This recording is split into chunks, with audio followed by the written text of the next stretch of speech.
every so often I'll hear someone bring up this objection or this kind of question to me. They'll say something like, hey, you're into Christianity. You think there's all this evidence for Christianity. Okay, like even if that's the case, even if there is evidence for Christianity, have you also looked into the evidence for other world religions? Because it's sort of closed-minded to just look at the evidence for what you already believe and say, oh yeah, that's sufficient for me, and not even look at these other world religions. I think it's almost like the suggestion that really the only way to be fair would be to look at every worldview that's out there, assess the evidence, and then make up our minds about which worldview is true.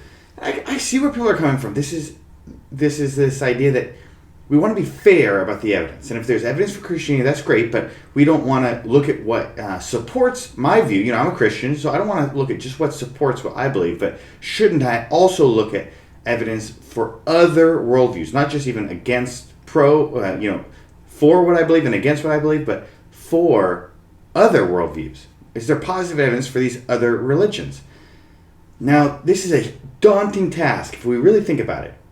If the idea is that we cannot make up our minds, we can't hold any view, Christian, atheist, or any other religion or spiritual worldview of any color, if we cannot hold a certain view until we've looked at every other possible view, well, we'll never make up our minds about anything. I mean, probably we're going to need to do our best to keep an open mind, but it's probably not possible to know every little detail or every piece of argumentation for every worldview out there before we make up our minds.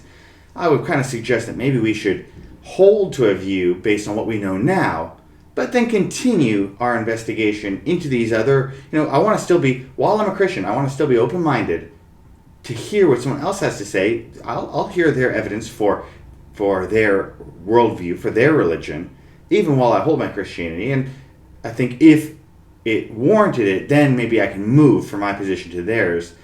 I don't think we can just be in limbo and never make up our minds. But I do see where people are coming from. I think that this is fair, and there is something worthwhile in considering other worldviews. I certainly don't want to hold my Christian beliefs just in a vacuum. I'm a Christian because I know the reasons to be a Christian, and I don't know anything else. So I just default to Christianity. Now, if I am going to investigate other worldviews, other religions, I want to do so in a way that is very time efficient.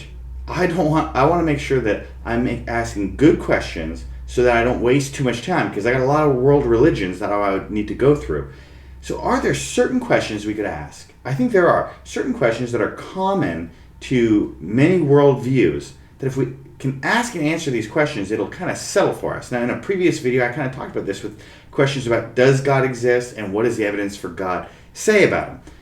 I think that you can break a lot of worldviews down into kind of three categories. You got people who don't believe that there's a God, people who believe there's a God, but that God is impersonal or distant, and people who believe that God is very personal. And I think if you can just we can just assess the evidence and figure out, hey, does a God exist and what are they like? We can probably eliminate certain worldviews right off the bat, and then we can go deeper into the ones that are left. Now today, I think I want to point out another question that we could ask. I think if you can answer this single question, this will really help narrow the scope of your search. If you are a religious seeker or if you're a Christian, if you can answer this single question, I think it'll narrow your scope of your investigation towards just a limited amount of possible right answers, possible true religious systems. This is a question of Jesus. Now, it might sound biased. Hey, I'm a Christian. Of course, if I'm going to give you one question to ask, it's going to be ask a question about Jesus. Who is Jesus? But I'll point out to you that I don't think that you need to necessarily be a Christian to see value in asking this question. A number of world religions have a view on Jesus. Christians have a view of Jesus, but as do Muslims. Jews have a view of who Jesus was, namely that he's not the Messiah. You have groups like Mormons who include Jesus in their theology and have a very specific idea of him. Even New Age spirituality, some spiritual teachers will mention Jesus. They'll have a view of who Jesus is.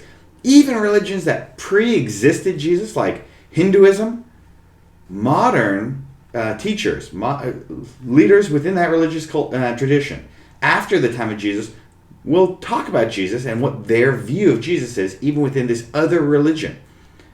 So if we can ask the question of who Jesus was, if we can answer this, it might help us. Then we can compare just this one fact that we'll learn. Who is Jesus? To what do these religions say about him? And do any of the various religions have it right? Now, I certainly, it would be difficult, I think, to go through in a brief video all the evidences for Jesus. But the Christian claim is that Jesus was a guy who really lived in history. He claimed to be divine while he lived, including the power to forgive sins and perform miracles. Jesus made exclusive claims. Christians say that Jesus made exclusive claims that said, like, hey, I'm the only way to be reunified with God. There's no other way. Religions that existed simultaneously with Jesus, like Hinduism, Jesus is saying in his exclusive language that is a untrue worldview, and that will not lead you to reunification with your Creator, that only Jesus' way will do this. Christians also claim that Jesus was really crucified, he was killed, he was buried, his tomb was empty, his followers believed that they had seen him rise from the dead afterwards, and then they went on to, even under persecution, spread this story throughout the Roman world, not just the Roman world, into Africa, into parts of India. I mean, Christians immediately after Jesus' death are traveling far and wide preaching his message. Okay, I think if we look at the historical evidence for Jesus, you'll see that the Christian story lines up pretty good with the historical evidence. First of all, the Christian story is the earliest story of Jesus that appears in history. The earliest writings about Jesus are Christian. And if we look at people who were not Christians but were writing early in history, historians like Josephus or other Roman historians, their story about who Jesus was or what his followers were immediately saying that they believed are very close to essentially they're consistent or the same as the Christian claims that we see in the Bible. That Jesus was God, that Jesus died for people's sins, that Jesus brings salvation, and that this is the only way. Claims like this, and including claims like Jesus lived in history. Now, I think if we look at these claims and we compare them to other religious claims, we'll see that other religions will not take this view of Jesus. Some religious claims will say, a lot of religions will accept that Jesus was a guy who lived. Some will say that he did die the way that Christianity describes, that the Bible describes. Others don't. Like in Islam, it is taught that Jesus was not killed by crucifixion, even though we see a historical record that is pretty clear that Jesus really lived and was really crucified under Pontius Pilate. Also, you'll see these religious claims that they'll say things like, well, Jesus was a wise teacher. But in the vein of our religion, maybe he could even be considered a wise teacher under our New Age spirituality or under our Hinduism. We could consider him a wise teacher. But if we consider the teachings that we believe Jesus actually taught, things like he's the only way, things like no other path is going to lead you to God, things like he's not just a wise teacher. Jesus claims that he has divinity, that he is on par with God, that when you sin against God, you are sinning against Jesus. He's making these types of claims. These don't really fit with the view of Jesus that we see in other world religions. I think that if we look at just the historical evidence for Jesus, we're not even looking at Christian theology, not even trusting the Bible alone. If we just look at all of what we can learn about Jesus from history, I think the Christian beliefs about Jesus that are found in the Bible are the only ones which are truly consistent with the picture of the historical Jesus that we can see through historical evidence. Now, yes, I'm Christian, so I'm kind of biased in this. You knew where I was going to fall in the end. I was going to say the Christian Jesus is the right Jesus. But I'm not saying this for theological reasons, like, hey, the Jesus that's taught in Islam differs from the Jesus that's taught in the Bible, therefore it's not true. I do believe that, but I would even point out that just from historical evidence alone, the Jesus is taught in something like Islam or some other worldview just doesn't.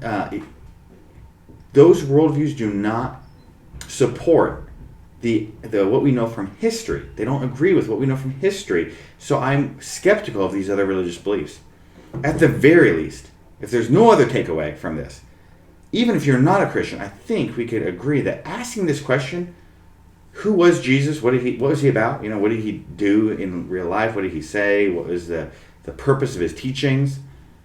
Asking this question can help narrow the scope of our investigation. If I'm starting from nothing, I am not a believer, or maybe I was raised Christian, but now I'm starting to think, hey, I really want to make sure that I'm in the right place. If we ask the question, who was Jesus? I think we can quickly find religious claims that maybe are consistent with that. Now we should investigate further. I think Christianity is the one you're going to arrive at, but I think we can all agree that you're going to find some that are more consistent and some that are less consistent with what we can know from Jesus from history.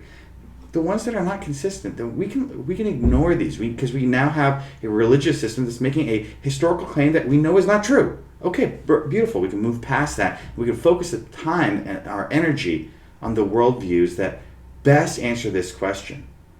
Who was Jesus?